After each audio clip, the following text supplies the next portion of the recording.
누나, 우리 엄마랑 똑같이 생겼어요. 석 달째 물 한 모금 넘기지 못해 죽어가던 8살 도련님이 저작거리 떡장수 연희의 떡을 꿀떡꿀떡 삼키더니 갑자기 울음을 터뜨렸습니다. 이 한마디에 조선 최고의 권력자 이조판 서댁이 발칵 뒤집혔지요. 소식을 들은 대감은 직접 저작거리로 달려와 연희의 얼굴을 보자마자 그 자리에서 무릎이 꺾였습니다. 대감은 연희를 으스러져라 끌어안으며 하염없이 오열하였지요.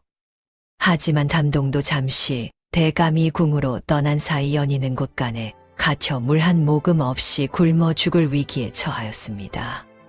찬 것은 이 집에서 사라져야 한다. 노마님의 서늘한 명이 떨어졌지요. 과연 연희는 호랑이 굴에서 살아남을 수 있을까요? 월화야담을 찾아주셔서 감사합니다. 구독과 좋아요는 사랑입니다. 먼 옛날 한양 땅에 유난히 매서운 겨울이 찾아왔습니다. 칼바람이 저작거리를 휘몰아칠 때마다 사람들은 저마다 옷깃을 여미고 종종 걸음을 놓았지요. 그해 겨울은 가뭄과 굶주림이 겹쳐 백성들의 삶이 유독 피폐해져 있었습니다. 쌀 한 돼 값이 하늘 높은 줄 모르고 치솟았고 저작거리 곳곳에는 끼니를 잊지 못해 쓰러진 노인들과 어린아이들이 눈에 띄었습니다. 그 척박한 저작거리 한 구석에서 떡을 파는 한 처녀가 있었으니 그 이름은 연희라 하였습니다. 19 꽃다운 나이에 가장 남루한 옷차림을 하고 있었지만 그 눈빛만큼은 서리빨처럼 맑고 단단하였지요. 연희는 새벽 딸기 울기도 전에 일어나 떡을 찌고 해가 저물도록 저작거리에서 목청을 높여 손님을 불러 모았습니다. 연희에게는 세상에 단 하나뿐인 가족이 있었으니 바로 병석에 누워 계신 양할머니 김씨 할멈이었습니다. 김씨 할멈은 연희의 친할머니가 아니었지만 어린 연희를 길에서 주워다 친손녀처럼 길러주신 은인이었지요. 이제는 노환이 깊어 약 없이는 하루도 버티기 힘든 지경이 되었건만 연희는 그 약값을 벌기 위해 손이 갈라지고 피가 맺히도록 떡을 쪄내었습니다. 그날도 여느 때와 다름없이 연희는 떡 광주리를 머리에 이고 저작거리를 누비고 있었습니다. 김이 모락모락 피어오르는 떡에서 구수한 냄새가 퍼져나갔지만 주머니 사정이 넉넉지 못한 백성들은 침만 삼키며 지나칠 뿐이었지요. 연희는 개의치 않고 씩씩하게 걸음을 옮기다가 문득 저작거리 구석 어두운 골목에서 이상한 광경을 목격하였습니다. 화려한 비단옷을 입은 어린 사내아이가 땅바닥에 쓰러져 있었던 것입니다. 나이는 기껏해야 8살쯤 되어 보였는데 고운 비단옷과는 달리 얼굴은 해쓱하고 뼈만 앙상하게 남아 있었지요. 숨을 쉬고는 있었으나 그 숨결이 신락같이 가늘어 금방이라도 꺼질 것만 같았습니다. 주변 사람들은 그 아이를 알아보고는 수군거리기 시작하였습니다. 저 아이는 이조판서 김학수 대감댁의 외손자 선호 도련님인데 어머니를 여인 뒤로 입에 물 한 모금도 넘기지 못하는 괴이한 병을 앓고 있다는 것이었지요. 의원들도 손을 놓았고 온갖 산의 진미를 갖다 바쳐도 꿀떡 한 조각 삼키지 못하니 이제는 죽기만을 기다리는 처지라 하였습니다. 그런데도 사람들은 양반대 귀한 핏줄이라며 선뜻 다가가지를 못하였습니다. 괜히 손을 댔다가 무슨 탈이라도 나면 자신들이 책임을 뒤집었을까 두려웠던 것이지요. 연희는 그 모습을 보고 가슴이 철렁 내려앉았습니다. 저리도 어린 것이 추운 땅바닥에서 얼어 죽어가고 있는데 어찌 모른 척할 수 있단 말입니까? 연희는 주저없이 떡 광주리를 내려놓고 아이에게 달려갔습니다. 그리고는 자신의 낡은 저고리를 벗어 아이를 감싸 안고 품으로 끌어당겼지요. 아이의 몸은 얼음장처럼 차가웠고 입술은 파랗게 질려 있었습니다. 연희는 품속에서 갓 쪄낸 따끈한 약떡 한 조각을 꺼내었습니다. 이 떡은 연희의 돌아가신 어머니 초희가 남긴 비법으로 만든 것으로 병자의 기력을 북돋우는 약재가 듬뿍 들어간 특별한 떡이었지요. 연희는 그 떡을 조심스레 떼어 아이의 입술에 살며시 가져다 대었습니다. 도련님, 이것을 드셔보십시오. 몸이 따뜻해지실 것입니다. 아이는 처음에는 고개를 돌렸습니다. 그동안 수많은 음식을 거부해왔던 것처럼 이번에도 입을 굳게 다물었지요. 하지만 연희의 떡에서 풍겨오는 구수하고 포근한 냄새가 아이의 코끝을 간지리자 아이의 눈꺼풀이 파르르 떨리기 시작하였습니다. 그리고 놀라운 일이 벌어졌습니다. 아이가 스스로 입을 벌려 떡을 받아 문 것입니다. 처음에는 아주 작은 한 입이었지만 곧이어 아이는 눈물을 줄줄 흘리며 떡을 꿀떡꿀떡 삼키기 시작하였지요. 석 달이 넘도록 아무것도 넘기지 못하던 아이가 떡을 먹는 광경에 주변 사람들은 경악을 금치 못하였습니다. 기적이다, 기적이야. 사람들이 웅성거리는 가운데 연희는 그저 아이의 언 손을 자신의 두 손으로 감싸 쥐고 호호 불며 녹여주었습니다.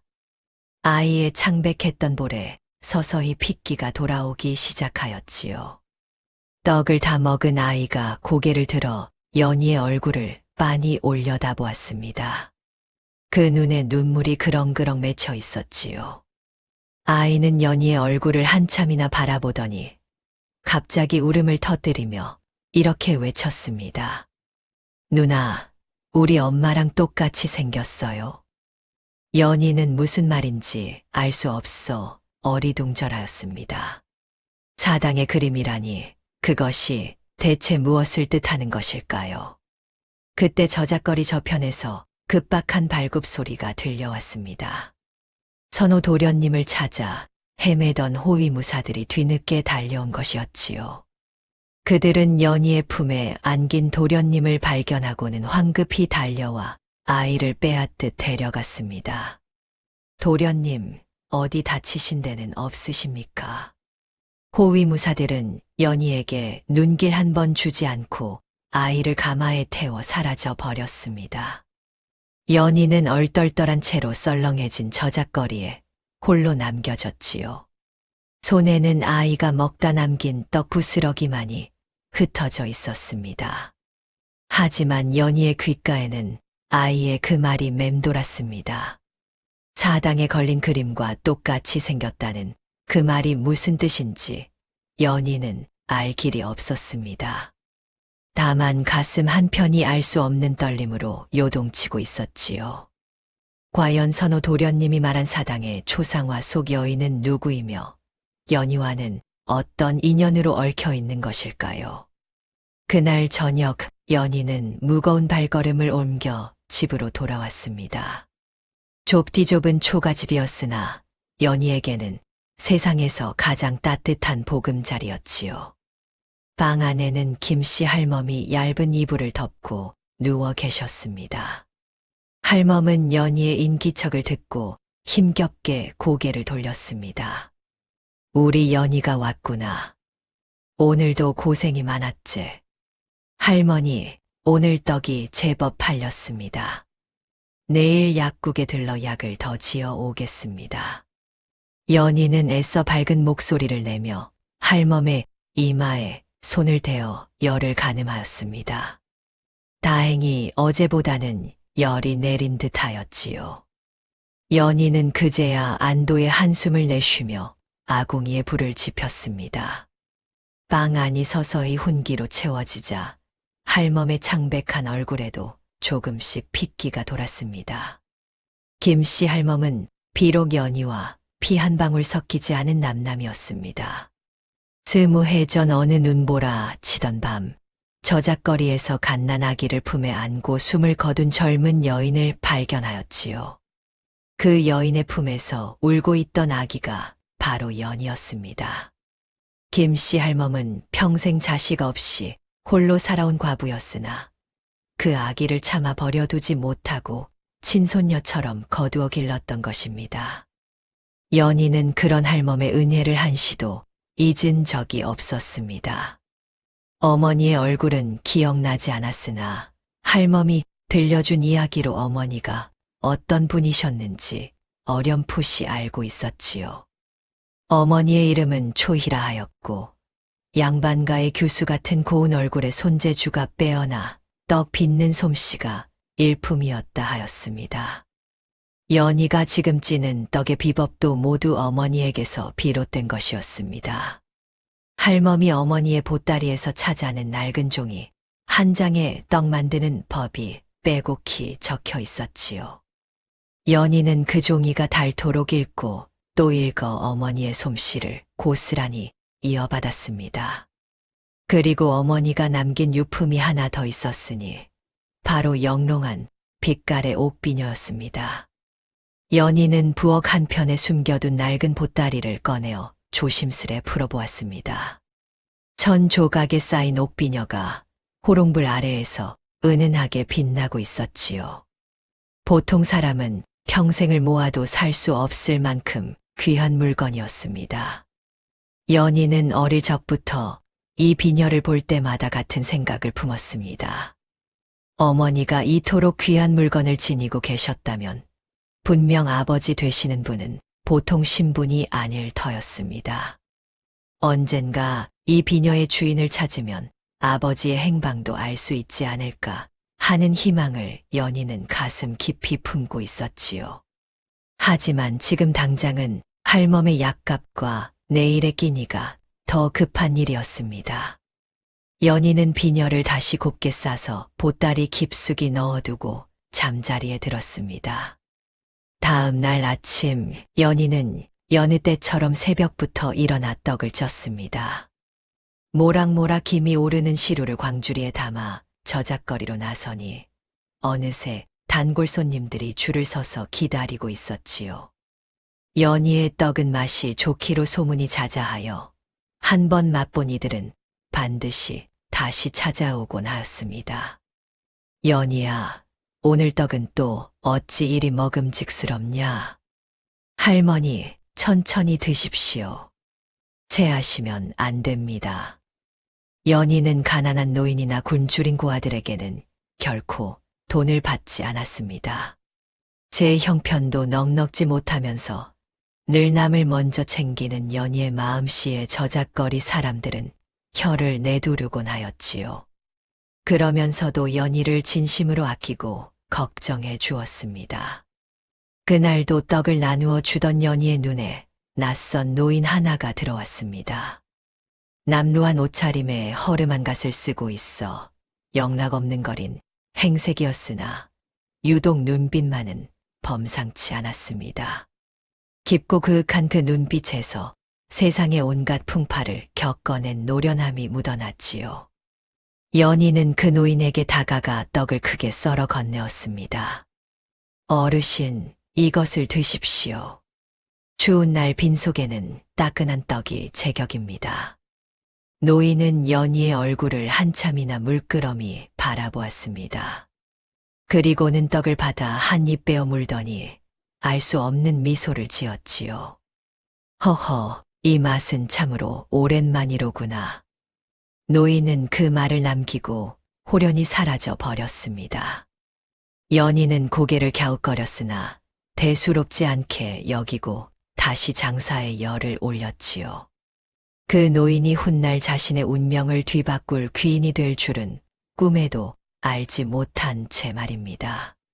한편 그 시각 이조판서 김학수 대감댁에서는 심상치 않은 일이 벌어지고 있었습니다. 어젯밤 저작거리에서 돌아온 선호 도련님이 할아버지 앞에서 이상한 이야기를 꺼낸 것이지요. 할아버지, 저 오늘 저작거리에서 떡을 먹었어요. 누나가 준 떡인데 정말 맛있었어요. 김학수 대감은 손자의 말에 귀를 의심하였습니다. 석 달이 넘도록 물 한 모금 넘기지 못하던 아이가 떡을 먹었다니 믿기 어려운 일이었지요. 하지만 선호의 얼굴에 핏기가 돌고 눈빛에 생기가 감도는 것을 보니 거짓말은 아닌 듯하였습니다. 그래, 그 누나가 어떻게 생겼더냐? 할아버지, 그 누나는요, 우리 집 사당에 있는 그림이랑 똑같이 생겼어요. 엄마 옆에 있는 젊은 아가씨 그림이요. 김학수 대감의 얼굴이 순식간에 굳어졌습니다. 사당에 걸린 그림이라면 그것은 오래전 세상을 떠난 자신의 정인 초희의 초상화가 아니겠습니까? 대감의 가슴이 쿵쿵 뛰기 시작하였습니다. 설마 그 아이가 아직 이 세상에 살아있단 말인가? 과연 평범한 거린으로 보였던 그 노인의 정체는 무엇이며 김학수 대감은 저작거리의 떡장수 소녀에게서 무엇을 발견하게 될 것일까요? 김학수 대감은 그날 밤 한숨도 이루지 못하였습니다. 손자 선호의 말이 자꾸만 귓가에 맴돌았지요. 사당에 걸린 초상화와 똑같이 생긴 떡장수 처녀라니 그것이 과연 우연의 일치일 수 있겠습니까? 대감은 밤새 창문 너머로 달빛을 바라보며 30년 전 아픈 기억을 더듬었습니다. 젊은 시절의 김학수는 과거에 급제하기 전 한양의 한 저작거리에서 초희라는 처녀를 만났습니다. 떡을 파는 가난한 집안의 딸이었으나 그 마음씨가 어찌나 곱고 아름다웠는지 김학수는 첫눈에 반하여 헤어나올 수가 없었지요. 두 사람은 남몰래 사랑을 나누었고 초희는 곧 김학수의 아이를 잉태하게 되었습니다.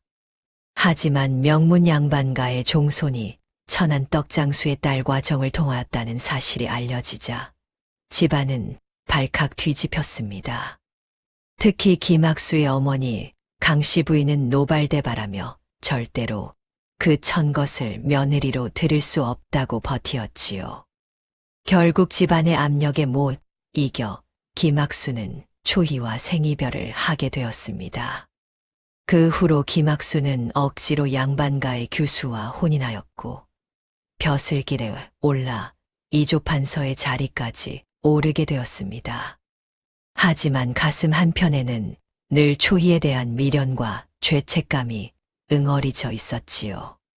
초희가 어디서 어떻게 살고 있는지, 뱃속의 아이는 무사히 태어났는지 김학수는 알 길이 없었습니다.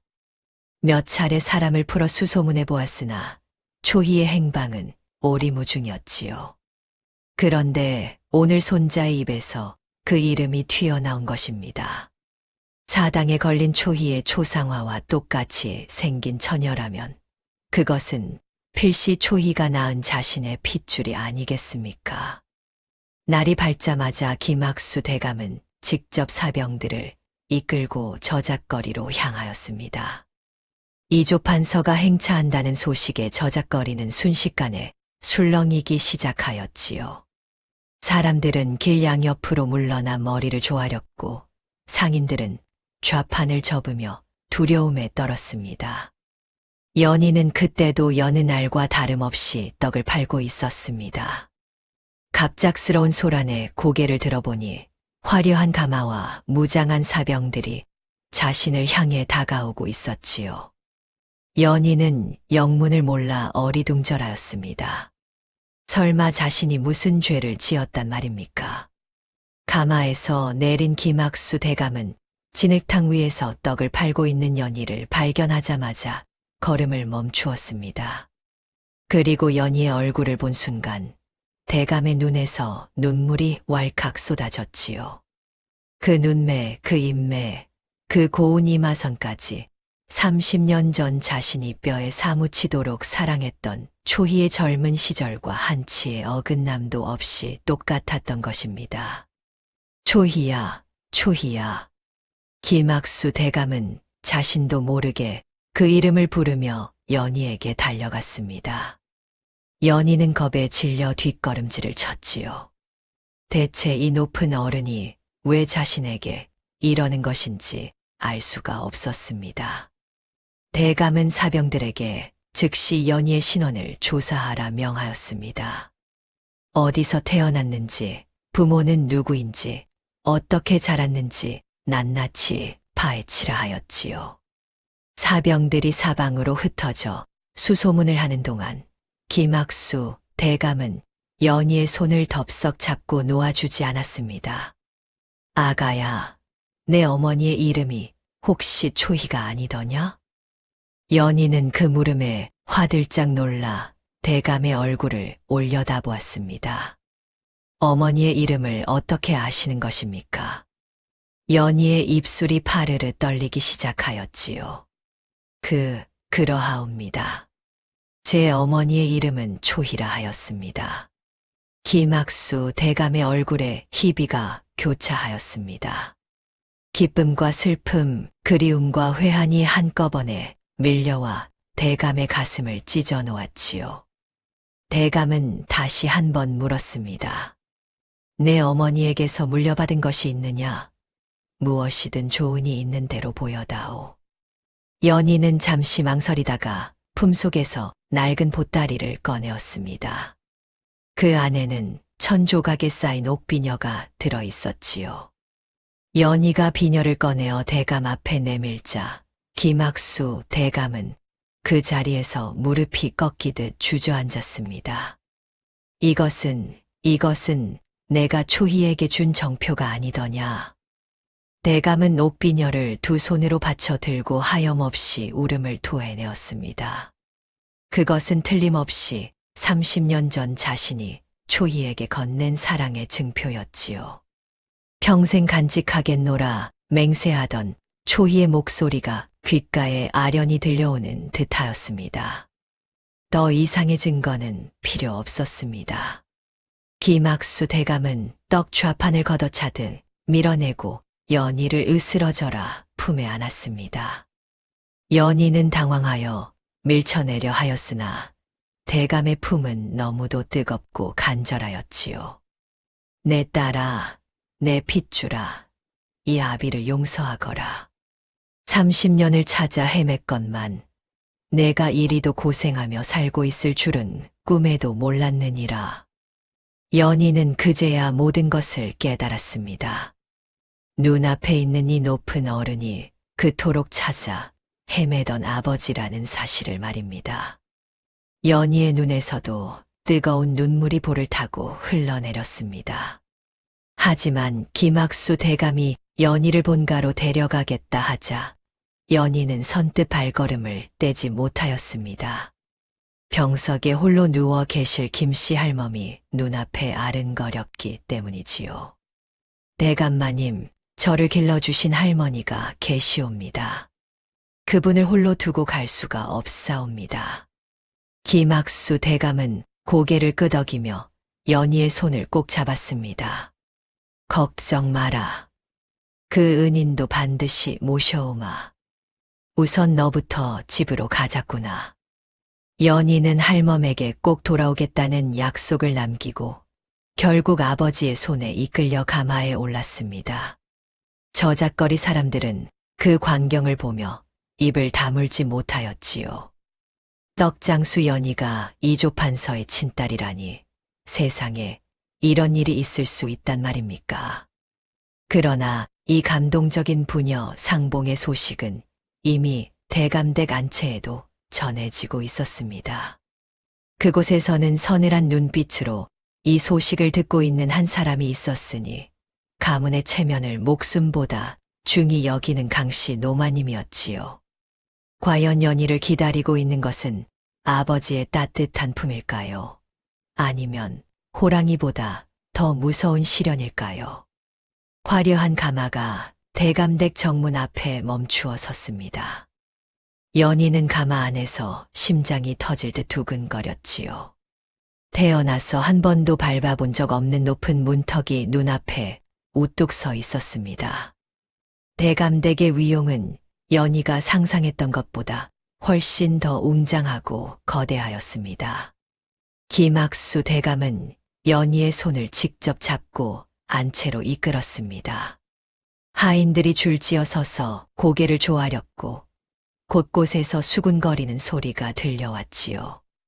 천안떡 장수를 대감께서 손수 모시고 오셨다니 도대체 무슨 일이냐며 눈을 휘둥그레 뜨고 있었습니다. 대감은 연희를 데리고 곧장 사당으로 향하였습니다. 그곳에는 초희의 초상화가 걸려 있었지요. 연희는 그 그림을 보는 순간 그 자리에 얼어붙고 말았습니다. 그림 속 여인은 자신의 얼굴과 너무도 닮아 있었습니다. 마치 거울을 보는 것 같았지요. 이분이 내 어머니다. 내가 평생 잊지 못한 사람이란다. 김학수, 대감의 목소리가 떨렸습니다. 연희는 어머니의 초상화 앞에 무릎을 꿇고 두 손을 모아 절을 올렸지요. 눈물이 앞을 가려 그림이 흐릿하게 번져 보였습니다. 대감은 연희에게 새 이름을 지어주었습니다. 이제부터 연희가 아니라 소은이라 부르겠다 하였지요. 작을소, 은혜로울 은. 비록 작은 존재로 살아왔으나 은혜로운 삶을 살라는 뜻이 담긴 이름이었습니다. 또한 비단옷과 비녀를 내려 양반가의 교수로서 손색 없는 차림새를 갖추게 하였습니다. 하지만 이 모든 것을 지켜보는 서늘한 눈이 있었습니다.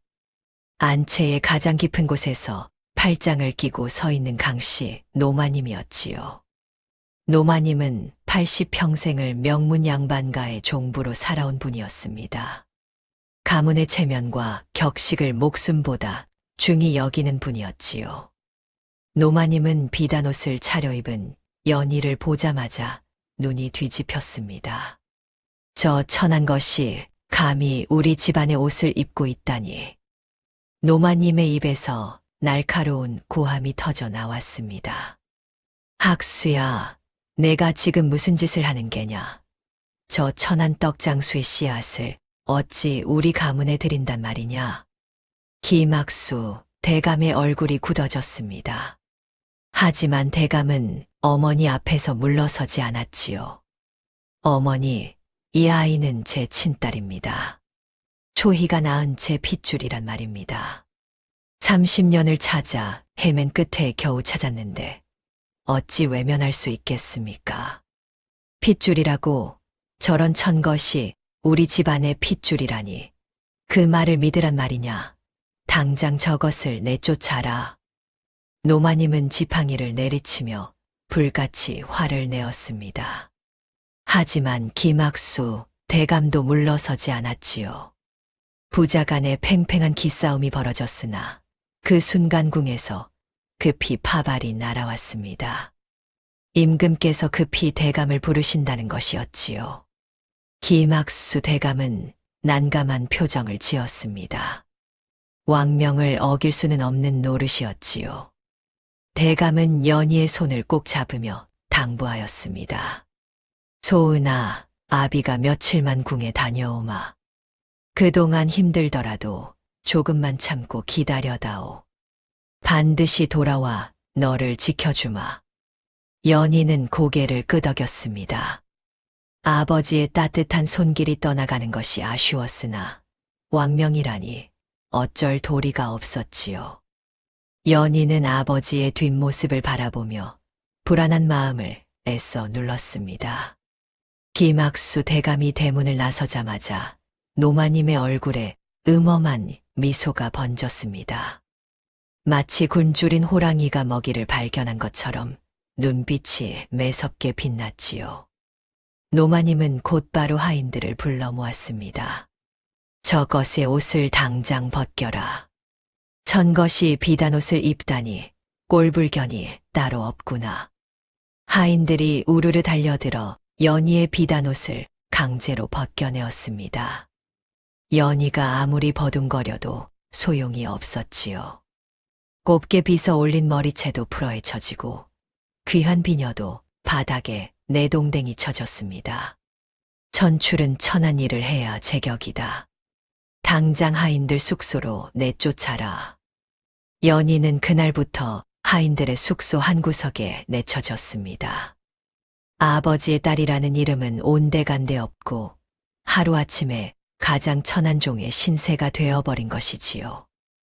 노마님은 연희에게 온갖 굳은 일을 시켰습니다. 새벽부터 산더미 같은 빨래를 하고 해가 질 때까지 장작을 패게 하였지요.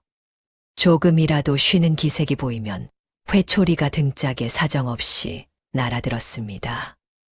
연희의 고운 손은 금세 갈라지고 피가 맺혔습니다. 저작거리에서 떡을 찌던 고된 나날이 그나마 행복했다 싶을 지경이었지요. 하지만 연희는 이를 악물고 버텼습니다. 아버지가 돌아오면 모든 것이 달라질 것이라 믿었기 때문입니다. 하인들은 노마님의 눈치를 보며 연희를 더욱 괴롭혔습니다. 가짜 아씨라며 조롱하고 밥에 모래를 섞어 주기도 하였지요. 연희가 아무리 억울함을 호소해도 들어주는 이 하나 없었습니다. 그런 연희에게 몰래 다가오는 작은 발걸음이 있었습니다. 바로 8살 선호 도련님이었지요. 선호는 저작거리에서 자신에게 떡을 먹여준 은인을 잊지 않고 있었습니다. 도련님은 몰래 부엌에서 물을 가져다가 연희에게 건네었습니다. 고모, 목이 마르시지요? 이거 드세요. 도련님, 괜찮습니다. 어서 돌아가십시오. 노마님께 들키시면 도련님도 혼나십니다. 연희는 선호를 돌려보내려 하였으나 도련님은 고집스럽게 버티었습니다. 그때 뒤편에서 시녀 하나가 이 광경을 지켜보고 있었지요. 그 시녀는 곧장 노마님께 달려가 고자질을 하였습니다. 마님, 선호 도련님이 저 천것에게 물을 갖다 주고 있사옵니다. 노마님의 눈에 불꽃이 튀었습니다. 당장 그 천것을 불러오라며 벌컥 소리를 질렀지요. 연희는 끌려가듯 노마님 앞에 섰습니다. 노마님의 지팡이가 허공을 가르며 연희의 어깨를 내리쳤습니다. 감히 도련님을 꿰어 내 손자마저 물들이려 하느냐, 이 고약한 것. 연희는 이를 악물고 매를 맞았습니다. 아무리 아파도 비명 한 번 지르지 않았지요. 선호가 울면서 말리려 하였으나 시녀들이 도련님을 붙잡아 방으로 데려갔습니다. 매질이 끝난 후 연희는 부엌 뒤편 구석에 쓰러져 피멍이 든 어깨를 부여잡았습니다. 온몸이 쑤시고 아팠지만 연희의 눈빛만은 꺾이지 않았습니다. 반드시 살아남아 아버지를 다시 만나리라. 그리고 병석에 누워 계신 할멈에게 돌아가리라. 과연 연희는 이 지옥 같은 호랑이 굴에서 끝까지 살아남을 수 있을까요? 그리고 아버지 김학수 대감은 언제 돌아와 딸을 구해줄 수 있을까요?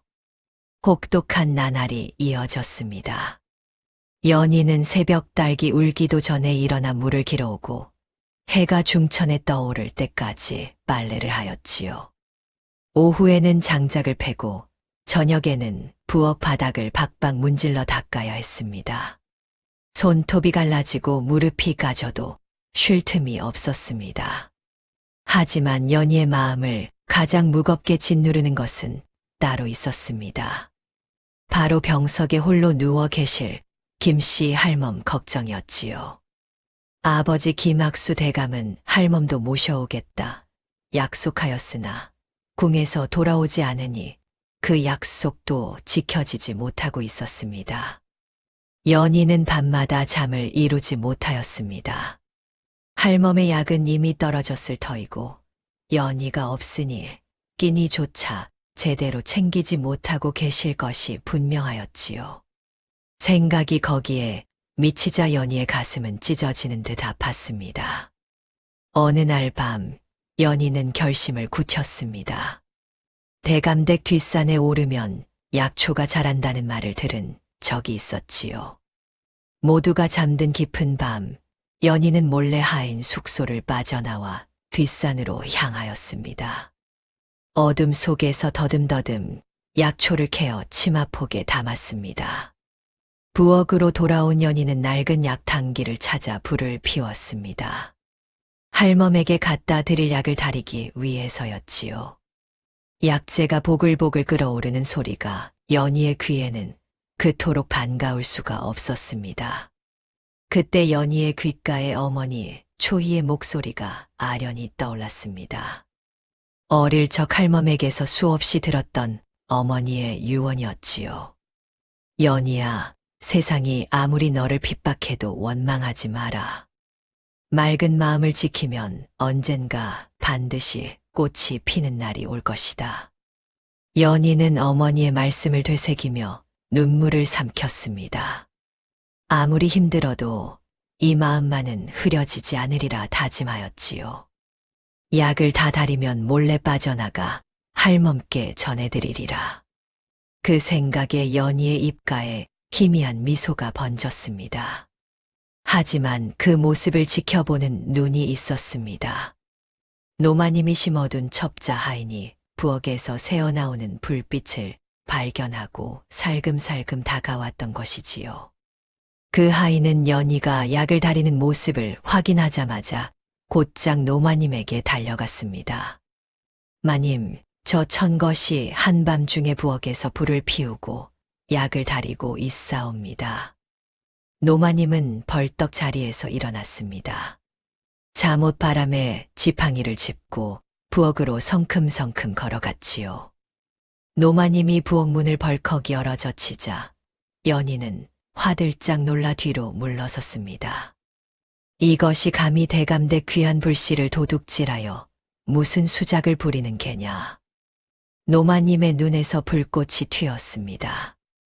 연희는 급히 무릎을 꿇고 고개를 조아렸지요.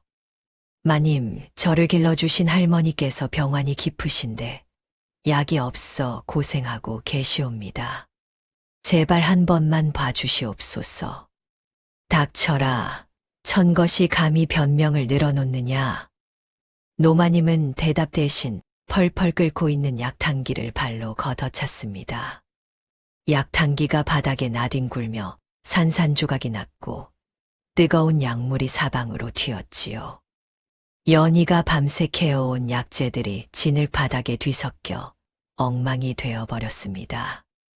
연희는 그 광경을 보며 가슴이 무너지는 것 같았습니다. 하지만 울음소리 하나 내지 않았지요. 이를 악물고 흩어진 약재를 맨손으로 주워 담기 시작하였습니다. 뜨거운 약물에 손등이 되었으나 아랑곳하지 않았습니다. 노마님은 그런 연희의 모습을 보며 눈을 가늘게 떴습니다. 저 꺾이지 않는 눈빛이 어째서인지 불쾌하면서도 묘한 두려움을 불러일으켰지요. 보통 천것들 같으면 벌써 울며불며 빌었을 터인데 저 계집은 무슨 배짱으로 저리 담담할 수가 있단 말입니까? 노마님은 연희의 뺨을 힘껏 내려쳤습니다. 연희의 고개가 옆으로 휙 돌아갔지요. 하지만 연희는 다시 고개를 바로 세우고 노마님을 올려다보았습니다. 그 눈빛에는 원망도 분노도 없었습니다. 오직 고요하고 맑은 빛만이 서려 있었지요. 이 집에서 스스로 걸어 나가라. 그러면 목숨만은 살려주마. 노마님이 차갑게 내뱉었습니다. 하지만 연희는 고개를 저었습니다. 마님, 저는 아버지를 기다리겠사옵니다. 아버지께서 돌아오시면 모든 것을 말씀드리겠사옵니다. 노마님의 얼굴이 시뻘겋게 달아올랐습니다. 감히 천것이 자신에게 맞서다니. 노마님은 하인들을 불러 연희를 끌어내게 하였지요. 연희는 그날 밤 하인 숙소에서도 쫓겨나 마구간 옆 헛간에서 볏짚을 덮고 밤을 새워야 했습니다. 차가운 바닥에 누워 연희는 하늘의 별을 올려다보았습니다. 어머니 초희도 이런 밤하늘을 바라보았을까요? 아버지를 그리워하며 얼마나 많은 눈물을 흘리셨을까요? 연희의 눈가로 뜨거운 눈물이 흘러내렸습니다. 그때 헛간 문틈으로 작은 손 하나가 불쑥 들어왔습니다. 선호 도련님이 몰래 빠져나와 따끈한 떡 한 조각과 물통을 가져온 것이었지요. 고모, 이거 드세요. 배고프시지요?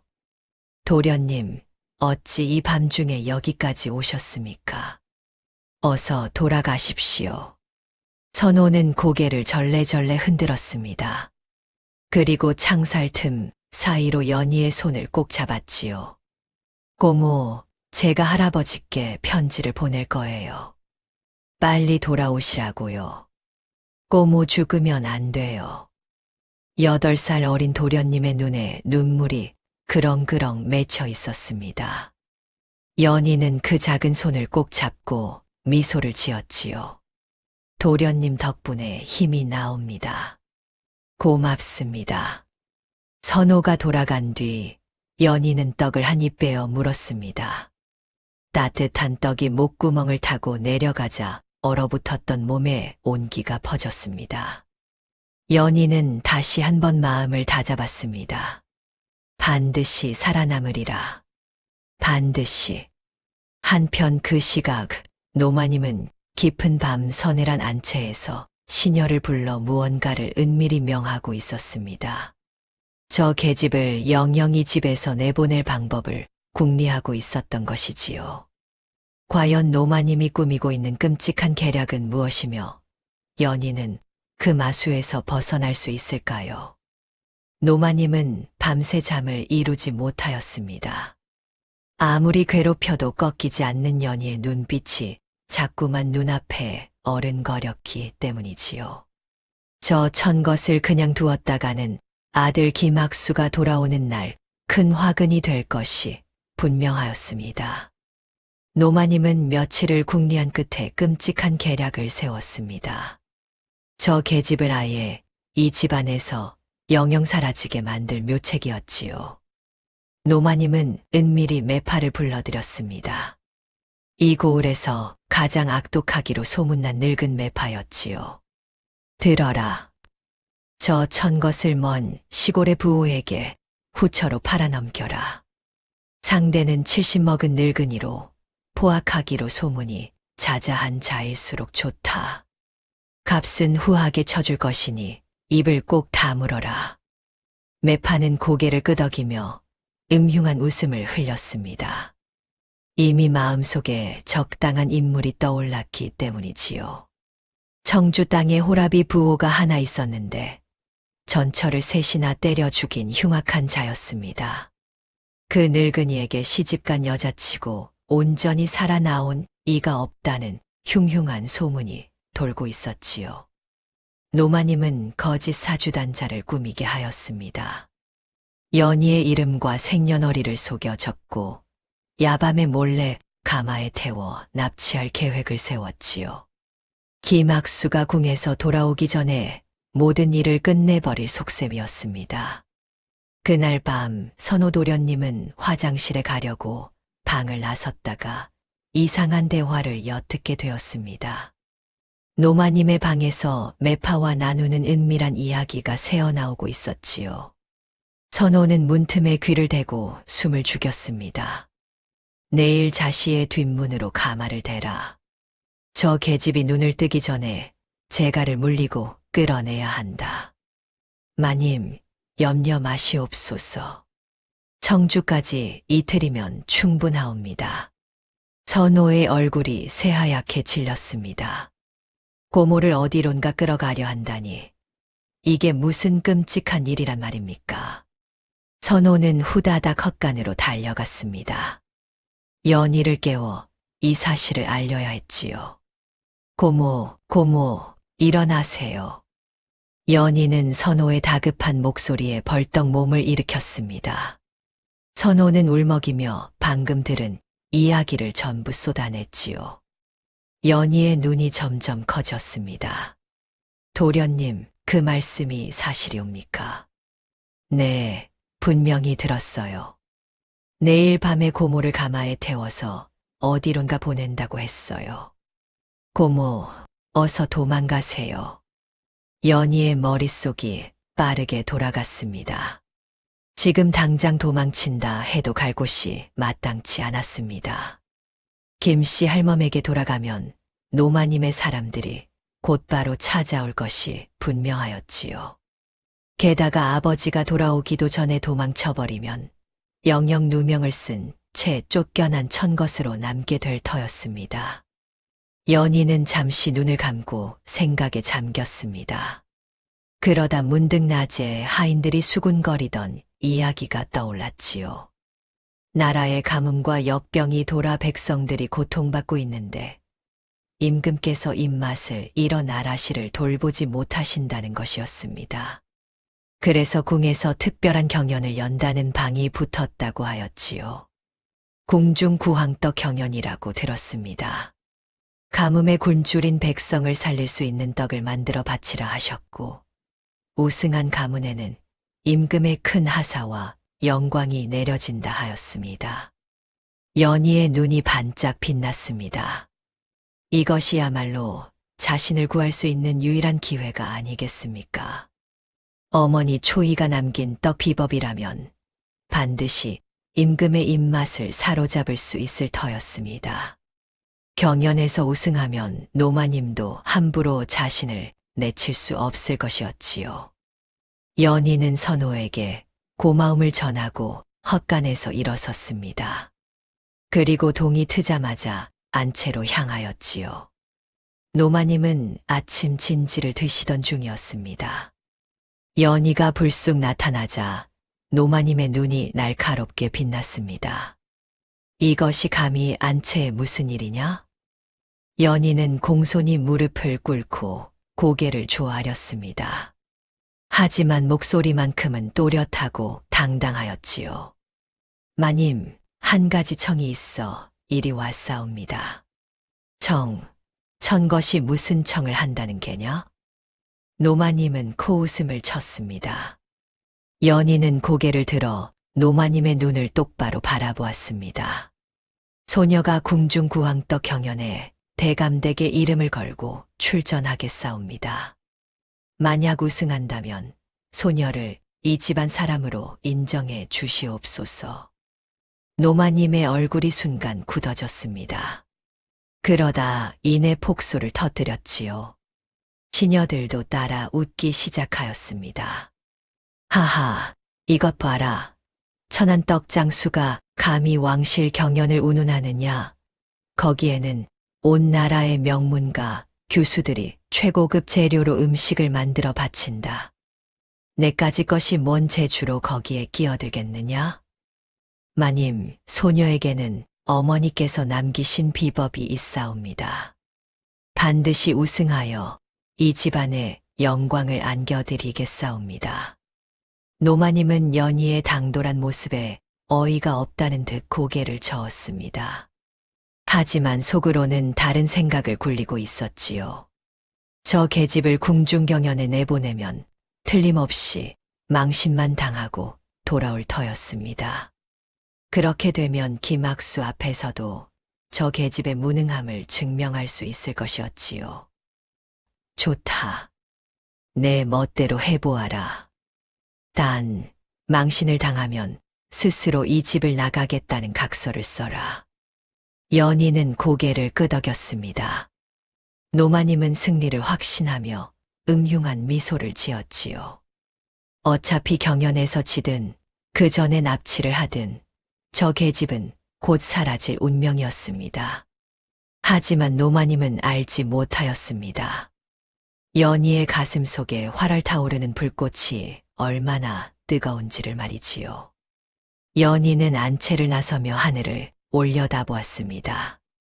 어머니가 남겨주신 비법이 가슴 속에서 뜨겁게 되살아나고 있었습니다. 과연 연희의 어머니 초희가 남긴 떡 비법은 무엇이기에 연희가 이토록 자신만만한 것일까요? 그리고 노마님의 납치 계획은 경연 전에 실행될 수 있을까요? 노마님은 연희의 당돌한 선언의 속으로 이를 갈았습니다. 겉으로는 허락한 척하였으나 저 천것이 경연장에 발을 들여놓게 둘 생각은 추호도 없었지요. 노마님은 그날 밤 측근 하인들을 불러 은밀한 명을 내렸습니다. 저것을 뒤뜰 깊숙한 곳간에 가두어라. 물 한 모금, 밥 한 숟갈도 주지 마라. 경연이 끝날 때까지 그곳에서 썩어가게 내버려 두어라. 하인들은 고개를 조아리며 명을 받들었습니다. 그날 밤 연희가 잠든 헛간으로 4~5명의 건장한 하인들이 우르르 들이닥쳤지요.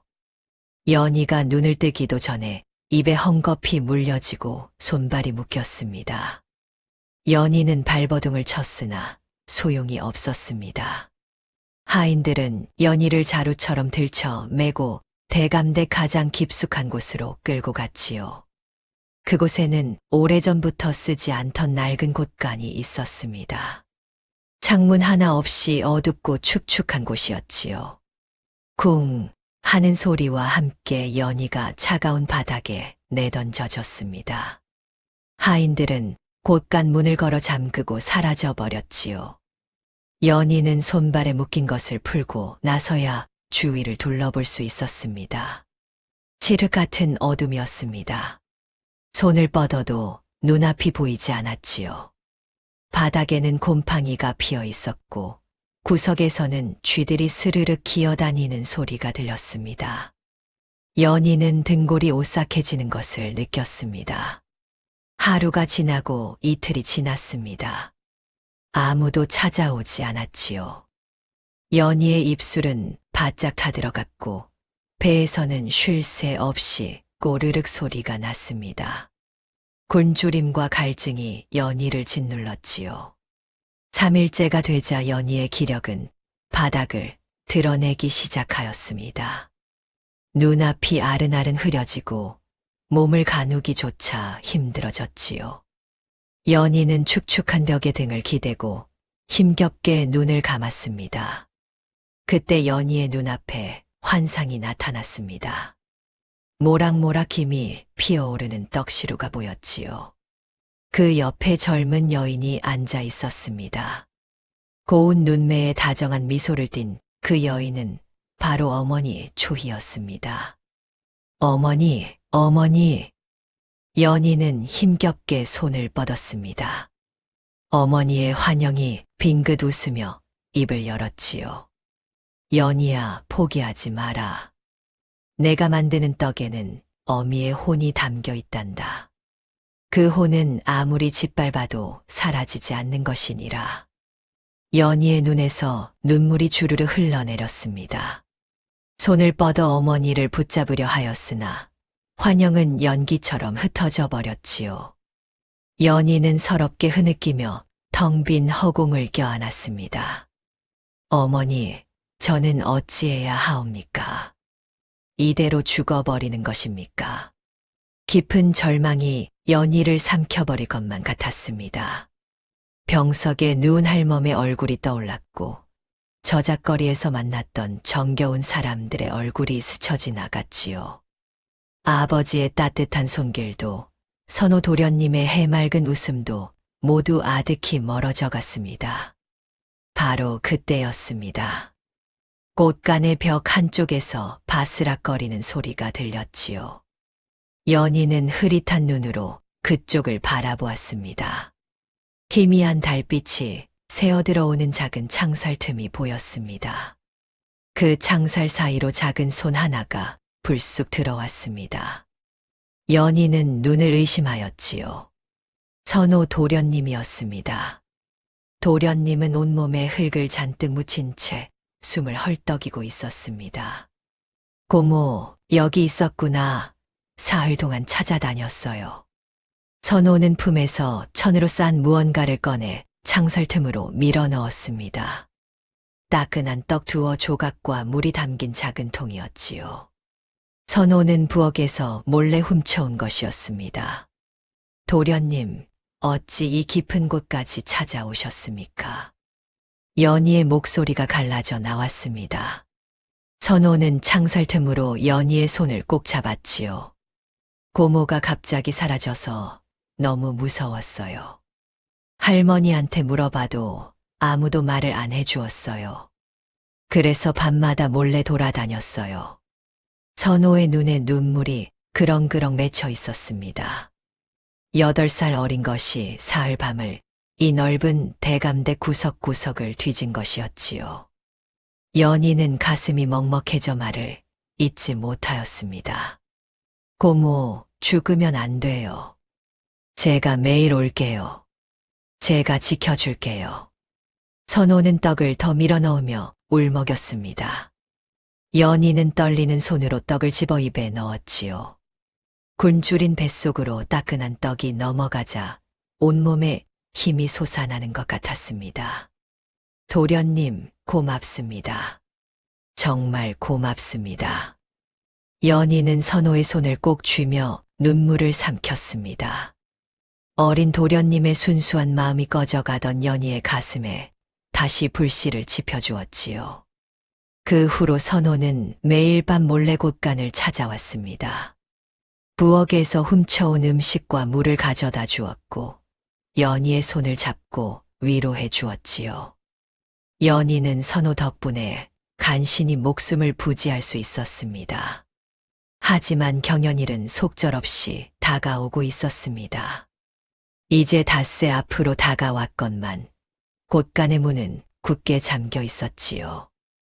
연희는 아무리 문을 두드려도 밖에서 대답하는 이가 없었습니다. 선호는 안타까운 마음에 발을 동동 굴렀습니다. 할아버지에게 편지를 보냈지만 답이 없었고 노마님의 눈을 피해 곳간 문을 열 방법도 없었지요. 고모, 저는 어떻게 해야 해요? 선호의 눈에 눈물이 차올랐습니다. 연희는 창살 틈으로 도련님의 손을 꼭 잡아주었지요. 도련님은 충분히 잘 해주셨습니다. 하늘이 무너져도 솟아날 구멍은 있다 하였습니다. 반드시 길이 열릴 것이옵니다. 연희는 애써 미소를 지어 보였으나 마음속은 타들어가는 것 같았습니다. 경연까지 남은 시간은 점점 줄어들고 갇힌 문은 열릴 기미가 보이지 않았지요. 과연 연희는 이 칠흑 같은 곳간에서 빠져나갈 수 있을까요? 그리고 경연에 출전할 수 있는 기적이 일어나기는 할까요? 경연을 하루 앞둔 날 밤이었습니다. 대감댁 정문의 말발굽 소리가 요란하게 울려 퍼졌지요. 궁에서 급히 돌아온 김학수 대감이었습니다. 선호가 보낸 편지가 마침내 대감의 손에 닿은 것이었습니다. 대감은 가마에서 내리자마자 소리를 질렀습니다. 소은이는 어디 있느냐? 당장 내 딸을 데려오너라. 하인들은 눈치만 보며 아무도 대답하지 못하였습니다. 노마님이 숨기라 명하였기에 함부로 입을 열 수가 없었지요. 그때 선호가 후다닥 달려나와 할아버지의 옷자락을 붙잡았습니다. 할아버지, 고모가 곳간에 갇혀 있어요. 빨리 가요. 김학수 대감의 얼굴이 새파랗게 질렸습니다. 대감은 선호의 손을 잡고 뒤뜰로 달려갔지요. 하인들이 막으려 하였으나 대감의 불같은 기세에 감히 나서지 못하였습니다. 곳간 앞에 도착한 대감은 굳게 잠긴 문을 보자마자 분노가 치밀어 올랐습니다. 대감은 하인에게 도끼를 가져오라 소리쳤지요. 그리고 직접 도끼를 휘둘러 곳간 문을 부수기 시작하였습니다. 쾅, 쾅, 쾅.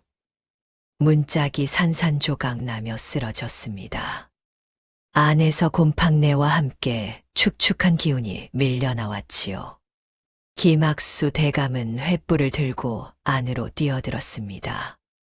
구석에 연희가 쓰러져 있었습니다. 머리카락은 헝클어지고 얼굴은 헬쑥하게 야위어 있었지요. 입술은 바짝 말라 갈라져 있었고 눈은 반쯤 감긴 채 숨만 겨우 붙어 있는 상태였습니다. 소은아, 소은아. 대감은 달려가 연희를 품에 안았습니다. 연희는 희미하게 눈을 떠 아버지의 얼굴을 올려다보았지요.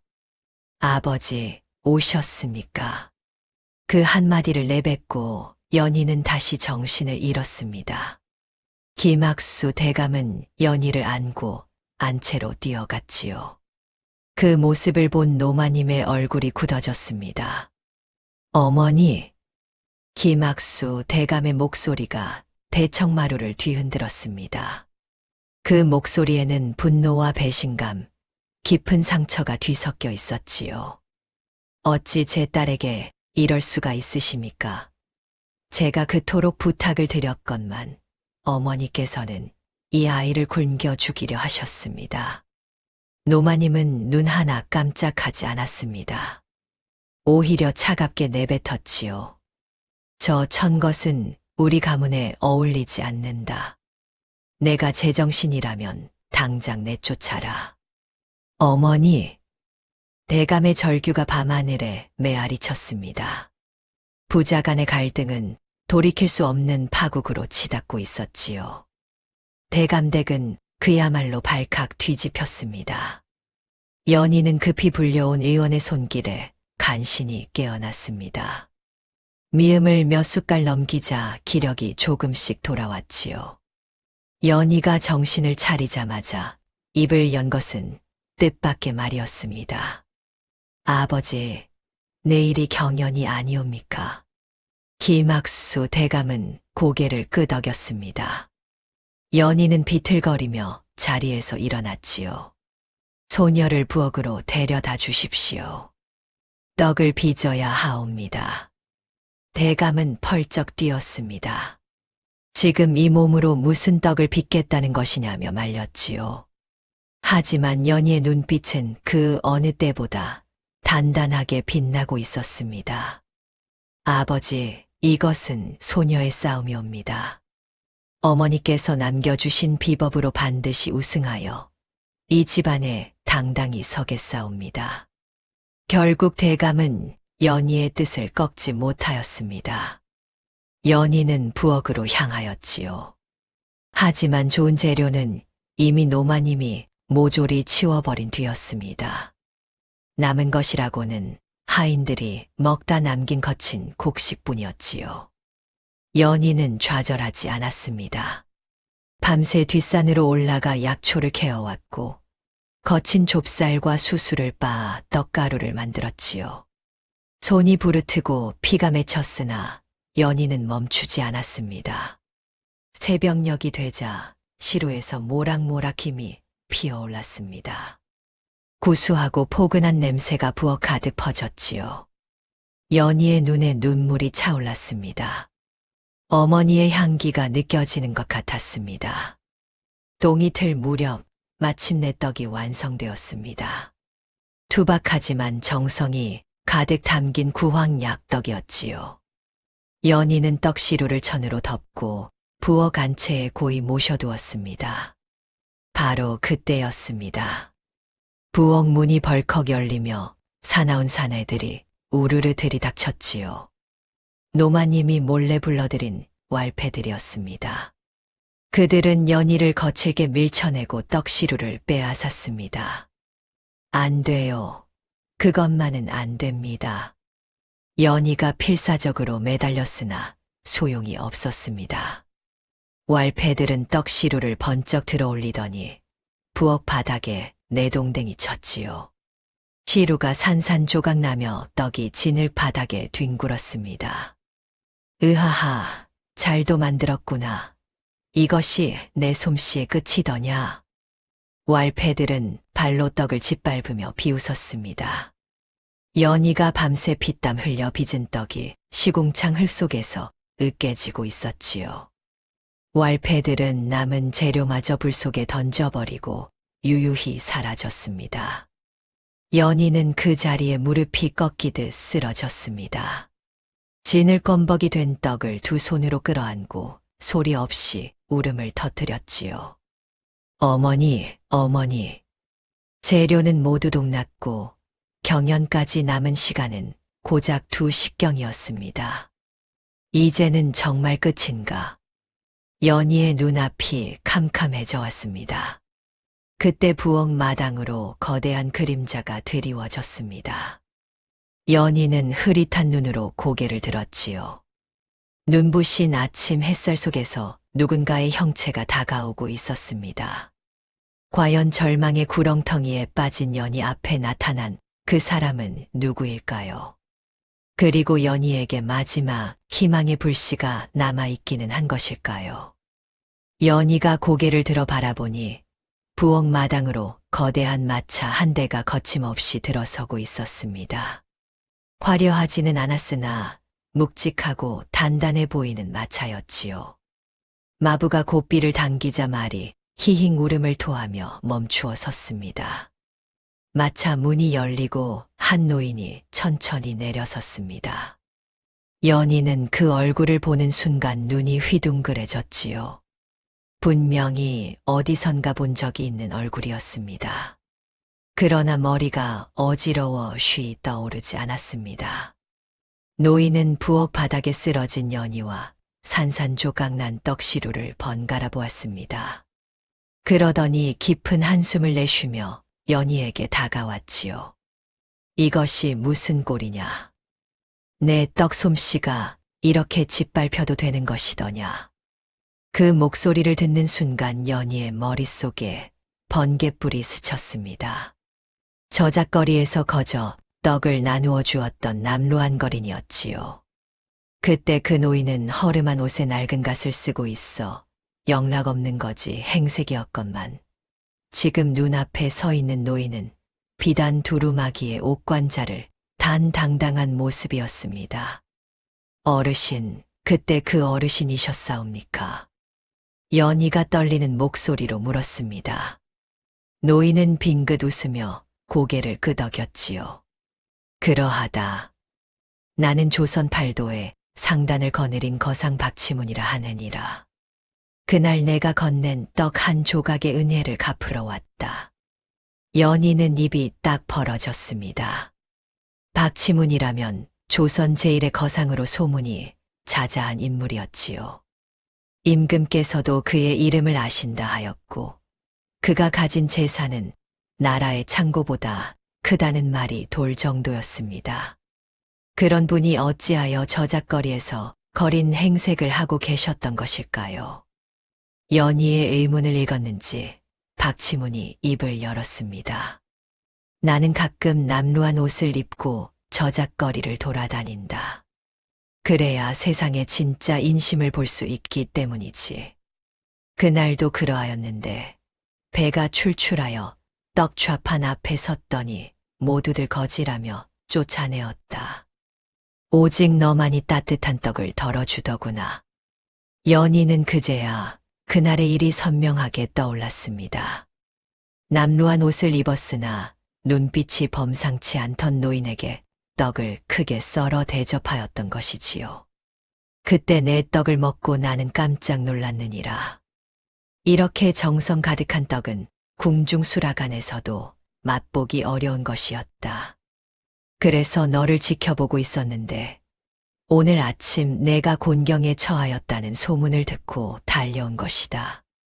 박치문은 손뼉을 2번 쳤습니다. 그러자 마차에서 일꾼들이 우르르 내려와 짐을 풀기 시작하였지요. 연희의 눈이 점점 커졌습니다. 최고급 찹쌀이 쏟아지고 진귀한 약재들이 나왔으며 황금빛 꿀단지까지 줄줄이 내려졌습니다. 이것들을 가져왔다. 모두 내 것이니 마음껏 쓰거라. 연희는 믿을 수가 없었습니다. 눈앞에 펼쳐진 것들은 평생을 모아도 살 수 없는 귀한 재료들이었지요. 연희는 그 자리에서 무릎을 꿇고 고개를 조아렸습니다. 어르신, 이 은혜를 어찌 갚아야 할지 모르겠사옵니다. 박치문은 연희의 어깨를 두드리며 일으켜 세웠습니다. 은혜는 무슨 은혜냐? 그날 내가 베푼 것을 돌려주는 것뿐이다. 어서 일어나 떡을 빚어라. 시간이 없지 않느냐? 연희는 눈물을 닦고 벌떡 일어섰습니다. 남은 시간은 1시경 남짓이었지요. 불가능에 가까운 시간이었으나 연희의 눈에서는 다시 불꽃이 타오르고 있었습니다. 연희는 미친 듯이 떡가루를 반죽하기 시작하였습니다. 찹쌀을 빻고 약재를 다지고 꿀을 섞어 떡고물을 만들었지요. 어머니 초이가 남긴 비법이 연희의 손끝에서 살아 움직였습니다. 김학수 대감도 달려와 아궁이에 불을 지폈습니다. 선호 도련님은 물을 길어다 날랐지요. 온 식구가 한마음으로 연희를 도왔습니다. 그 소식을 들은 노마님이 시녀들을 대동하고 부엌으로 달려왔습니다. 연희를 막으려는 것이었지요. 하지만 부엌 앞에는 김학수 대감이 사병들을 도열시켜 철통같이 방어하고 있었습니다. 어머니, 더 이상은 안 됩니다. 소은이의 앞길을 막으신다면 불효를 무릅쓰고라도 막아서겠습니다. 노마님은 이를 악물었으나 아들의 단호한 눈빛에 한 발짝도 나아가지 못하였습니다. 부엌 안에서는 연희가 온 혼을 담아 떡을 쪄내고 있었습니다. 핍박받던 서름, 할멈에 대한 그리움, 어머니에 대한 사무침, 그리고 굶주린 백성을 향한 순수한 마음까지 모두 떡고물 삼아 시루에 앉혔지요. 마침내 시루에서 모락모락 힘이 피어올랐습니다. 구수하고 달콤하면서도 깊은 향이 부엌 가득 퍼져나갔지요. 그 향기를 맡은 이들은 모두 넋을 잃고 코를 킁킁거렸습니다. 됐다. 연희는 완성된 떡시루를 번쩍 들어 올렸습니다. 뜨거운 김을 뿜어내는 약떡이 햇살 아래에서 윤기나게 빛나고 있었지요. 경연장에 입궁해야 할 마지막 시각이었습니다. 연희는 떡시루를 품에 안고 대문 밖으로 내달렸습니다. 박치문이 준비한 빠른 마차가 대기하고 있었지요. 어서 타거라.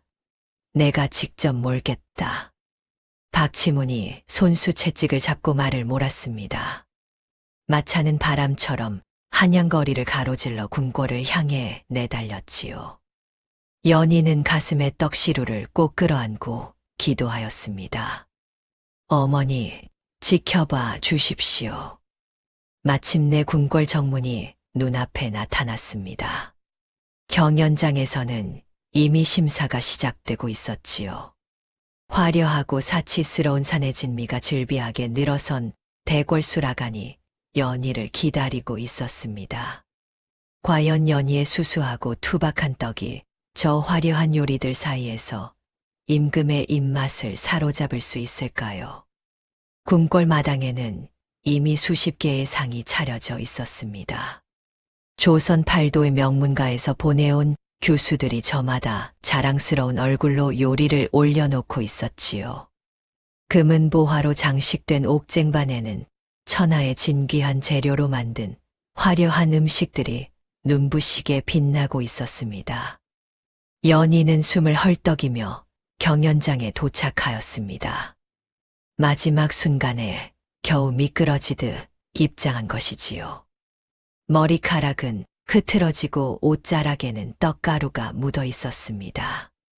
한눈에 보아도 남루하기 그지없는 행색이었지요. 연희가 들고 온 것은 낡고 투박한 나무 목기 하나뿐이었습니다. 그 위에는 짙은 갈색의 수수한 약떡 한 접시가 덜렁 놓여 있었지요.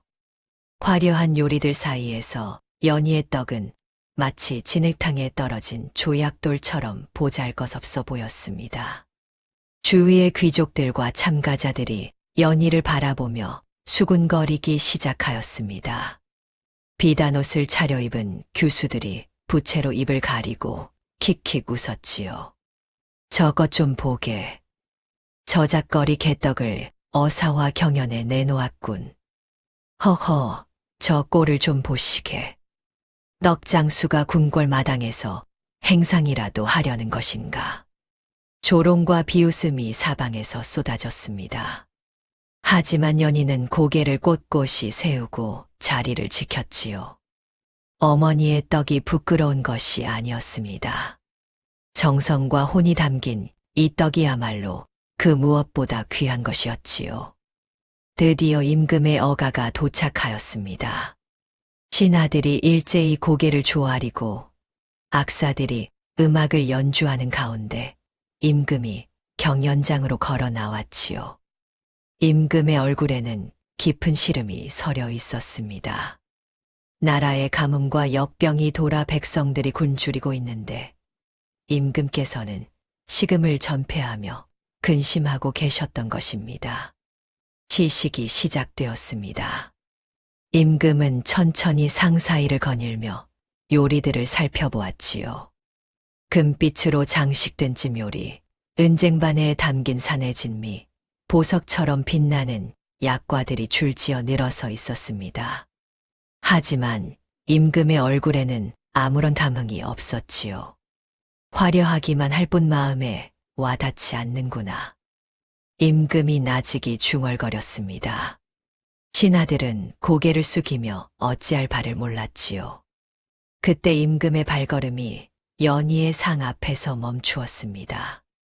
투박한 나무 목기와 수수한 갈색 떡이 임금의 눈에 들어왔지요. 다른 요리들과는 너무도 다른 소박한 모습이었습니다. 임금이 연희를 바라보았습니다.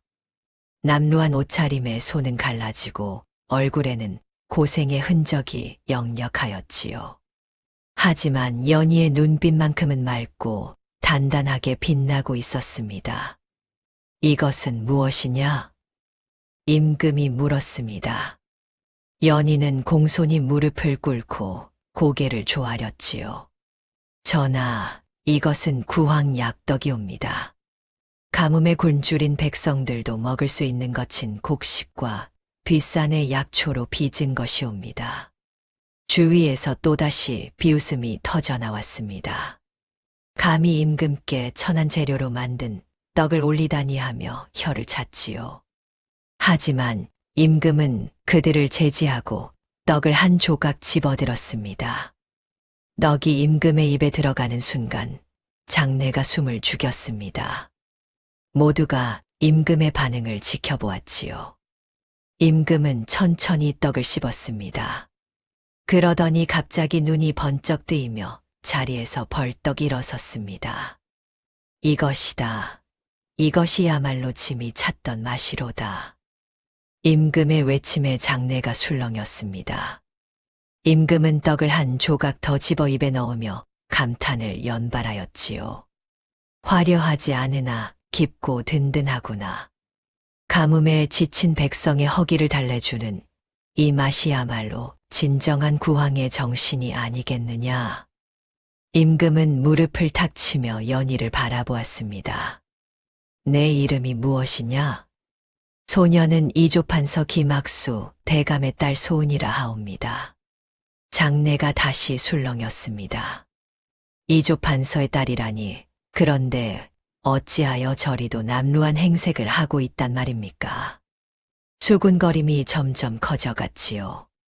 그때 임금의 눈이 경연장 한편에서 특별심사관으로 앉아있는 강씨 노마님을 향하였습니다.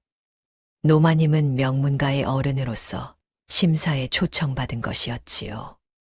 김 판서의 어머니께서도 이 떡을 맛보시지요.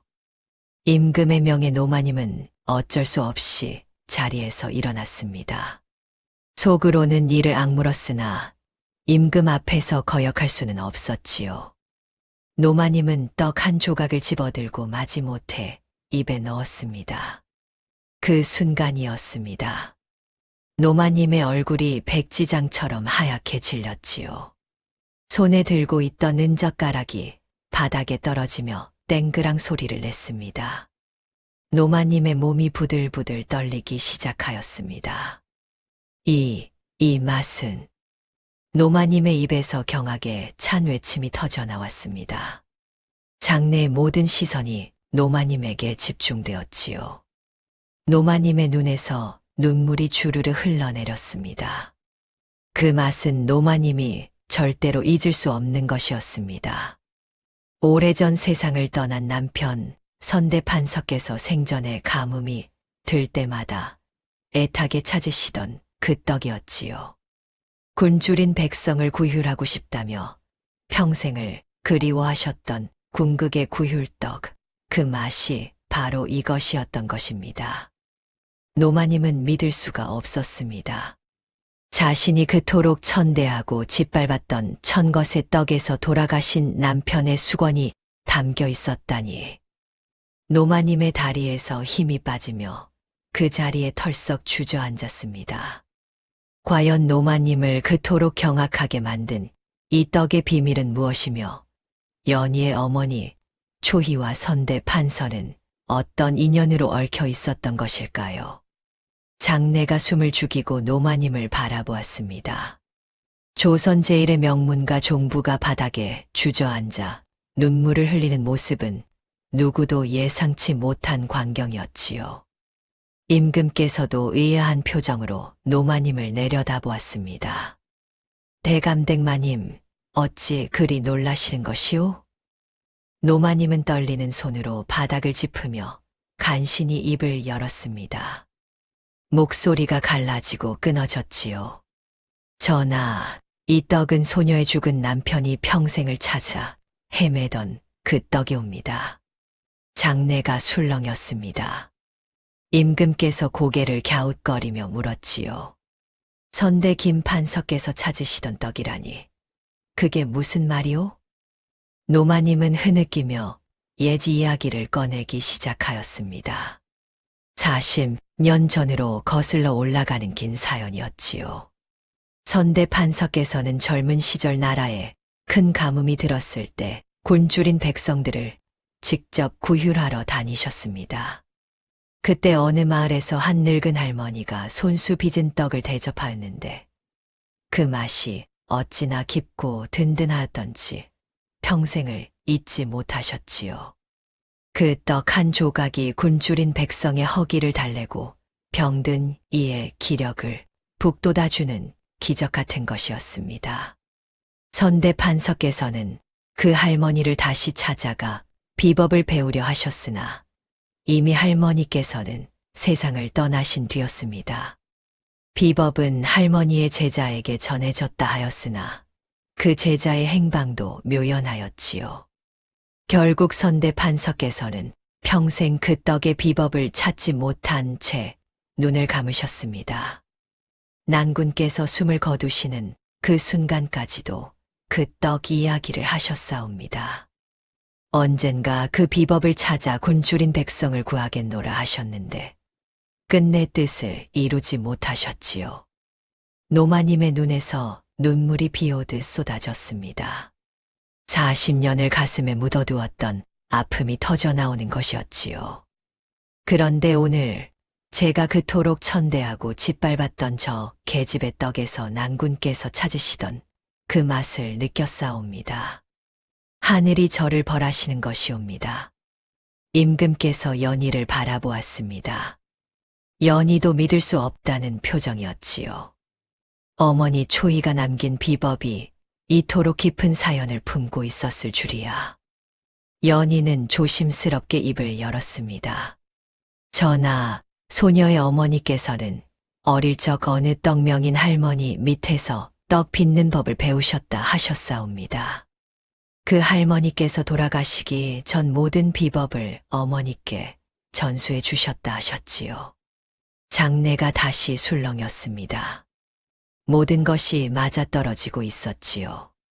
선대 판서께서 찾아 헤매던 그 비법이 초희에게 전해졌고 초희는 그것을 딸 연희에게 물려준 것이었습니다. 노마님은 바닥에 엎드려 이마를 찌으며 울부짖었습니다.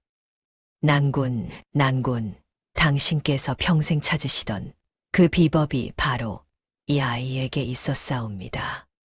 그런데 저는 이 아이를 천 것이라 멸시하고 굶기고 가두었사옵니다.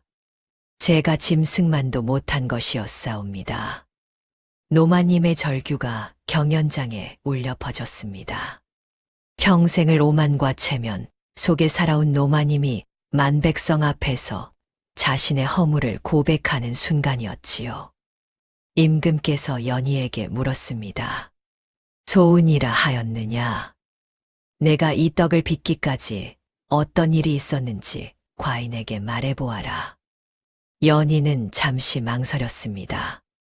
하지만 임금의 명이었기에 그간의 일을 차분히 아뢰었지요.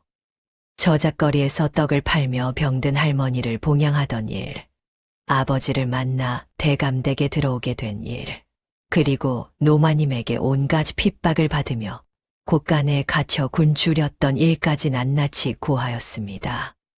장내가 숙연해졌습니다. 귀족들의 얼굴에 부끄러움이 번졌지요. 조금 전까지 연희를 비웃던 이들도 고개를 숙였습니다.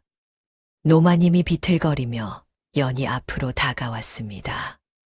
그리고 연희의 손을 덥석 잡았지요. 노마님의 손이 나무십처럼 떨리고 있었습니다. 소은아, 아니, 연희야. 이 늙은 것이 내게 큰 죄를 지었다. 내 어미를 내쫓은 것도 너를 천대한 것도 모두 내 죄니라. 부디 이 늙은 것을 용서해다오. 노마님이 연희 앞에 무릎을 꿇으려 하였습니다.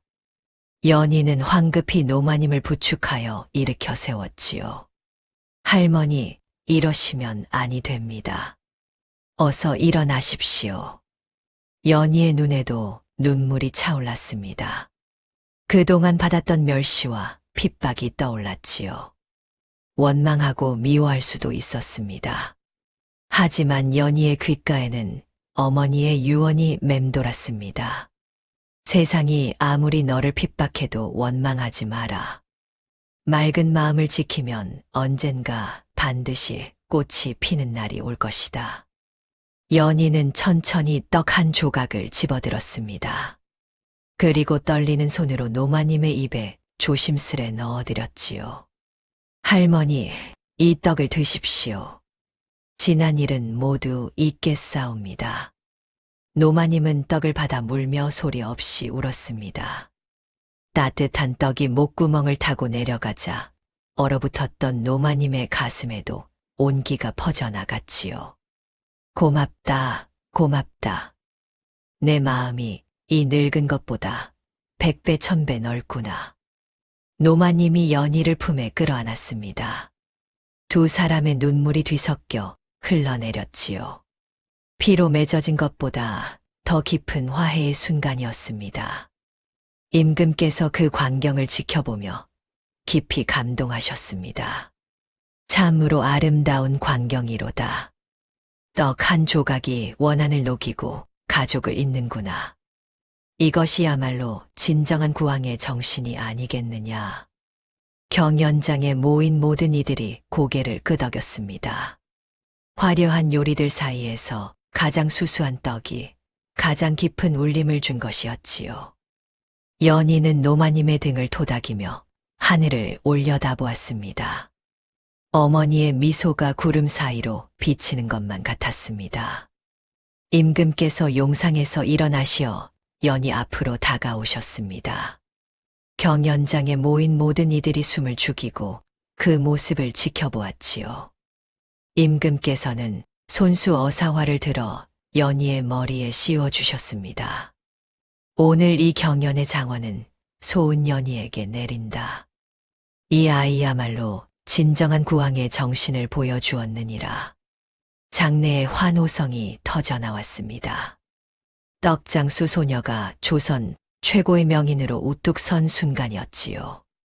임금께서는 이에 그치지 않고 후한상을 내리셨습니다.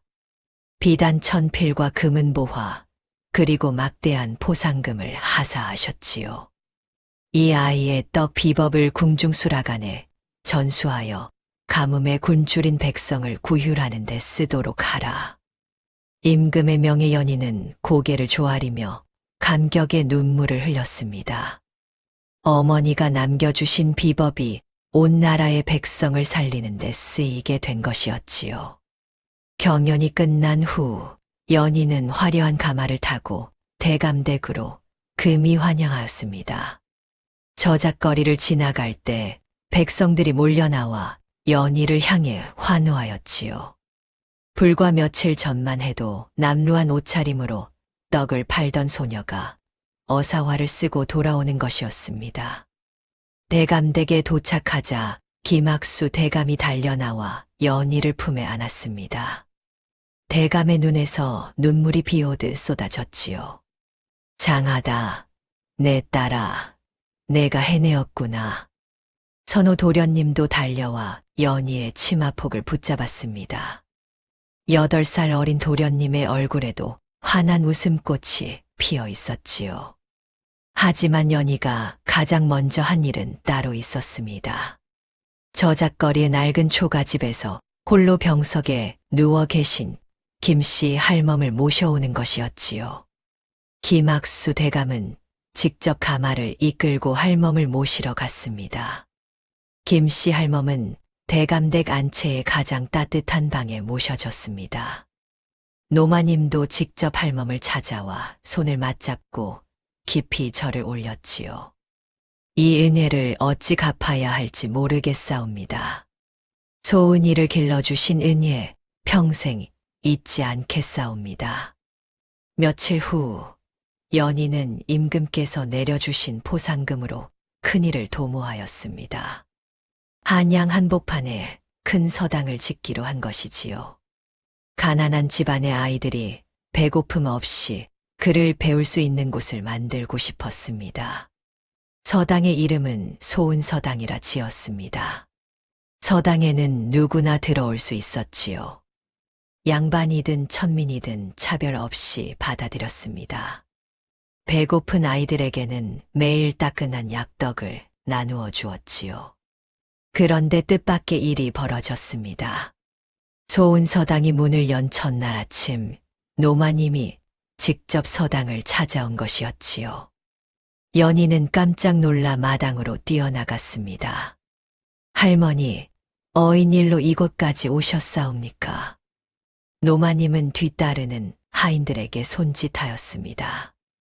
하인들이 짊어진 짐 보따리에서 쌀과 찹쌀, 꿀단지와 약재들이 쏟아져 나왔지요.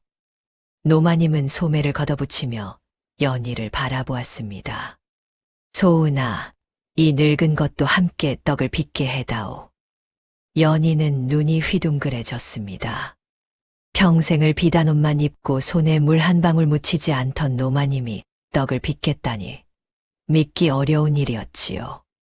할머니, 그 고운 손으로 어찌 떡을 빚으시겠사옵니까? 노마님은 고개를 저으며 연희의 손을 꼭 잡았습니다. 내가 평생 체면과 격식만 따지며 살았더니 정작 굶주린 백성은 보지 못하였구나. 죽은 낭군께서 그토록 원하셨던 일을 이제라도 해야겠다. 노마님의 눈가에 눈물이 맺혀 있었습니다. 연희는 가슴이 뭉클하여 말을 잇지 못하였지요. 결국 연희는 노마님을 부엌으로 이끌었습니다. 그날부터 놀라운 광경이 소은서당에서 펼쳐졌습니다. 조선 제1의 명문가 종부와 저작거리, 떡장수 출신의 손녀가 나란히 앉아 떡을 빚는 모습이었지요. 노마님은 처음에는 서툴러 떡가루를 쏟기도 하고 반죽이 손에 달라붙어 쩔쩔매기도 하였습니다. 하지만 노마님은 포기하지 않았습니다. 연희가 손을 잡고 차근차근 가르쳐주자 노마님의 솜씨도 제법 나아졌지요. 함께 떡을 빚는 동안 두 사람 사이에 남아있던 어색함도 눈 녹듯 사라져갔습니다. 떡이 완성되자 연희와 노마님은 나란히 저작거리로 나섰습니다. 가마를 타지 않고 두 발로 직접 걸어서 말이지요. 하인들이 떡 광주리를 짊어지고 뒤를 따랐습니다. 저작거리에는 여전히 굶주린 백성들이 있었습니다. 가뭄에 농사를 망쳐먹을 것이 없는 이들, 역병으로 가족을 잃고 거리에 나앉은 이들이 곳곳에서 주저앉아 있었지요. 연희와 노마님은 그들에게 다가가 따끈한 떡을 나누어 주었습니다. 노마님은 직접 무릎을 꿇고 앉아 굶주린 아이들의 입에 떡을 넣어 주었지요. 어서 먹거라. 천천히 먹어야 체하지 않느니라. 백성들은 믿을 수 없다는 표정이었습니다. 이조판 서댁의 노마님께서 직접 떡을 나눠주시다니 세상에 이런 일이 있을 수 있단 말입니까? 사람들은 눈물을 흘리며 고개를 조아렸지요. 연희는 노마님의 옆에서 함께 떡을 나누어 주며 미소 지었습니다. 신분의 높고 낮음도 지난날의 원망도 떡 한 조각 앞에서는 모두 녹아내리는 것이었지요. 해가 저물 무렵 연희와 노마님은 나란히 서당으로 돌아왔습니다. 노을빛이 두 사람의 어깨 위로 따스하게 내려앉았지요. 노마님은 연희의 손을 꼭 잡으며 입을 열었습니다. 소은아, 이제야 알겠구나. 내 어미가 왜 그토록 떡에 정성을 쏟았는지를. 떡 한 조각에 담긴 마음이 사람을 살리는 것이더구나. 연희는 고개를 끄덕이며 하늘을 올려다보았습니다. 어머니의 미소가 노을빛 사이로 비치는 것만 같았지요. 선호 도련님도 건강을 되찾아 서당 아이들과 어울려 뛰놀았습니다. 김씨 할멈은 따뜻한 방에서 평안한 여생을 보내셨지요. 신분의 차별과 가문의 헛된 체면을 넘어 모락모락 피어나는 떡 한 조각의 순수한 온기가 마침내 진정한 가족을 완성하였습니다. 연희는 나직이 중얼거렸습니다. 어머니, 저 해냈습니다. 붉은 노을이 소은서당 지붕 위로 아름답게 번져갔습니다. 그 아래에서 아이들의 웃음소리가 끊이지 않았지요. 맹자의 이르기를 사람이 사람을 사랑하면 사람이 항상 그를 사랑하고 사람을 공경하면 사람이 항상 그를 공경한다 하였습니다. 연희가 저작거리에서 굶주린거린에게 건넨 떡 한 조각이 훗날 자신의 목숨을 살리는 기적이 되어 돌아왔지요. 또한 명심보감에 이르기를 남에게 은혜를 베풀고도 그 보답을 바라지 않으면 그 덕이 하늘에 닿는다 하였습니다. 연희는 자신을 핍박한 노마님마저 원망하지 않고 따뜻한 떡으로 용서를 베풀었습니다. 그 맑은 마음이 결국 가문의 빈벽을 녹이고 진정한 가족을 이루게 하였지요. 세상의 모든 선행은 반드시 돌고 돌아 자신에게로 돌아오는 법이옵니다. 오늘 내가 베푼 작은 온정이 내일의 큰 복이 되어 돌아올 것이니 주변에 어려운 이웃이 있다면 따뜻한 손길을 내밀어 주시길 바랍니다. 다음 이야기가 궁금하시다면 좋아요와 구독을 눌러 주시옵소서. 그리고 어느 지역에서 함께 해주고 계신지 댓글로 남겨주시면 감사한 마음 담아 반갑게 인사드리겠습니다. 오늘도 건강하시고 행복한 하루 보내시기를 바랍니다.